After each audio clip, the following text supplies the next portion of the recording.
নমস্কার বন্ধুরা, ঝর্ণা cooking with village ফুডে সকলকে স্বাগত জানাই। আশা করি সকলেই খুব ভালো আছেন। আমি নতুন একটি রেসিপি নিয়ে আসছি, নিরামিষ ডিমের তরকারি। নিরামিষ শুনে অনেকে হয়তো ভাবছেন ডিম আবার নিরামিষ হয়, তাহলে চলুন আমি কিভাবে এই নিরামিষ ডিমের তরকারি রান্না করেছি দেখে নিই। প্রথম থেকে শেষ পর্যন্ত ভিডিওটি দেখবেন, আশা করি আপনাদের ভালো লাগবে। এই রেসিপির জন্য কি নিয়েছি বলে দেব। এই রেসিপির জন্য নিয়েছি কুমড়োকে আমি কেটে পরিষ্কার করে ধুয়ে নিয়েছি। আর নিয়েছি লঙ্কা গুঁড়ো, হলুদ গুঁড়ো, জিরে গুঁড়ো আর ধনে গুঁড়ো।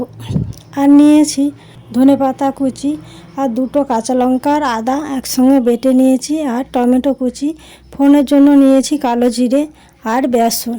কুমড়ো সিদ্ধ করার জন্য আমি উনুনের উপরে কড়া বসিয়ে আমি কড়ার মধ্যে দিয়ে দিয়েছি জল গরম হয়ে গেছে। এরপর ধুয়ে রাখা কুমড়ো আমি এই জলের মধ্যে দিয়ে দেব। সব কুমড়োগুলোই আমি জলের মধ্যে দিলাম। এরপর দেব পরিমাণ মতো লবণ দিয়ে ভালোভাবে নাড়াচাড়া করে নিয়ে আমি কুমড়োগুলোকে জলের মধ্যে ডুবিয়ে দিলাম। এরপর 10 মিনিটের মতো ঢাকা দিয়ে দিলাম যাতে ভালোভাবে কুমড়ো সেদ্ধ হয়ে যায়। 10 মিনিট হয়ে গেছে। এরপর আমি ঢাকা খুলে নিয়েছি। দেখুন বন্ধুরা, কত সুন্দর কুমড়ো সেদ্ধ হয়েছে আর খুন্তি নিয়ে কাটা হয়ে যাচ্ছে।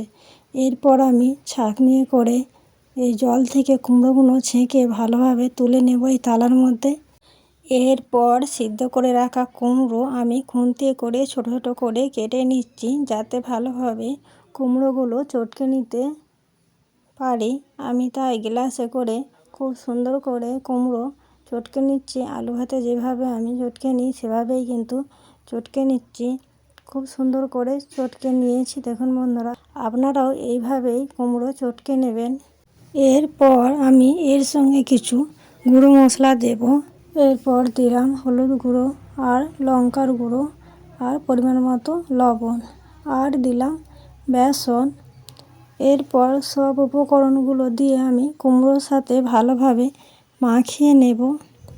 আপনাদের যদি বেসন লাগে মনে হয় দেবেন। এই ব্যাটারটা কিন্তু একটু শক্ত করেই মাখিয়ে নিতে হবে। ব্যাটারটা কিন্তু আমি শক্ত করেই মাখিয়ে নিয়েছি। সবশেষে দিলাম কর্নফ্লাওয়ার দিয়েও আমি ভালোভাবে এই কুমড়োর সাথে মিশিয়ে নেব।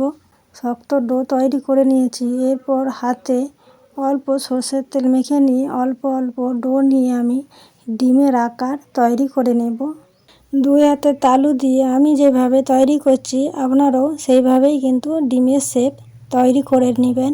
দেখুন বন্ধুরা, ডিমের শেপ এসে গেছে। এরপর আমি রেখে দিলাম। আবার অল্প ডো নিয়ে আমি একইভাবে সব ডিম তৈরি করে নেব।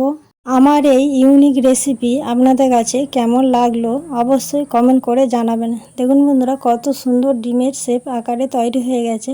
সব ডিমগুলোই আমি কিন্তু তৈরি করে নিয়েছি। এরপর ডিমগুলো আমি ভেজে নেব। ডিম ভাজার জন্য আমি উনুনে কড়া বসিয়ে দিয়েছি।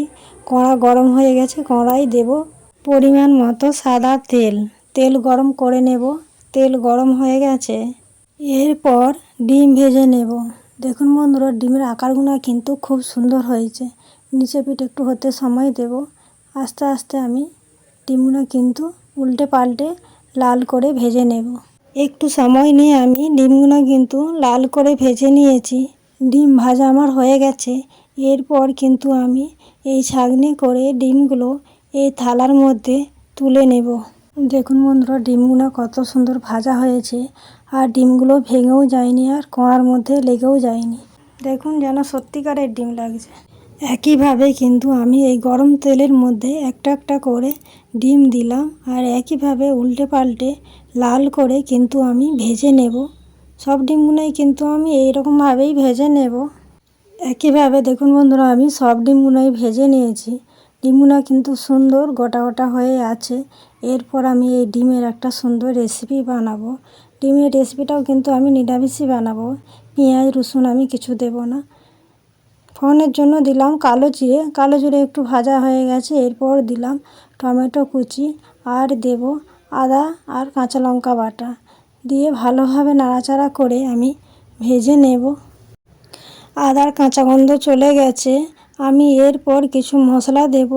এর মধ্যে দেব লঙ্কা গুঁড়ো, হলুদ গুঁড়ো, ধনে গুঁড়ো আর জিরে গুঁড়ো দিয়ে ভালোভাবে টমেটোর সঙ্গে আমি কিন্তু সব মশলা ভালোভাবে কষে নেব। আর দেব অল্প জল, জল দিয়ে ভালোভাবে আমি মশলাটা কষে নেব। অল্প অল্প জল দিয়ে আমি কিন্তু মশলাটা খুব ভালোভাবে কষে নেব। এই মশলাটা যত ভালোভাবে কষে নেবেন এই রেসিপিটা ততই খেতে সুন্দর হবে। মশলা আমার কিন্তু খুব সুন্দর কষানো হয়ে গেছে, মশলা থেকে তেল ছেড়েছে। এরপর দেব পরিমাণ মতো জল, জল দিয়ে ভালোভাবে নাড়াচাড়া করে মিশিয়ে নেব। আর এই ঝোলটা ফুটতে একটু সময় দেব। এরপর দেব পরিমাণ মতো লবণ, কারণ আমি কুমড়োতেও দিয়েছিলাম, সিদ্ধর সময় দিয়েছি আর কুমড়োর ডিম বানানোর সময় কিন্তু আমি দিয়েছিলাম। এটা ঝোলের আন্দাজে অল্প করে দিলাম। এরপর ঝোল ফুটতে একটু সময় দেব। ঝোল ফুটে গেছে, এরপর আমি ভেজে রাখা ডিমগুলো এই ঝোলের সাথে ডুবিয়ে দেব। সব ডিমগুলোই কিন্তু আমি এই ঝোলের মধ্যে দিয়ে দিলাম। এরপর নাড়াঘাটা করে আমি এই ঝোলের সঙ্গে কিন্তু ডুবিয়ে দেব। নাড়াঘাটা করে কিন্তু আমি খুব সুন্দর করে ঝোলের সঙ্গে ডুবিয়ে দিয়েছি। এরপর ডিম খুব সুন্দর ফুটে গেছে, এর মধ্যে দিলাম গরম মশলা। গরম মশলা দিয়েও আমি নাড়াঘাটা করে ভালোভাবে এর সঙ্গে মিশিয়ে দেব। এরপর দেব ধনেপাতা কুচি। ধনেপাতা দিয়ে আমি কিন্তু নামিয়ে নেব। রেসিপিটি আমার তৈরি হয়ে গেছে। আশা করি ভিডিওটি আপনাদের ভালো লেগেছে। ভিডিওটি ভালো লাগলে লাইক করবেন, বন্ধুদের সঙ্গে শেয়ার করবেন। রেসিপিটি কেমন লাগলো কমেন্ট করে জানাবেন।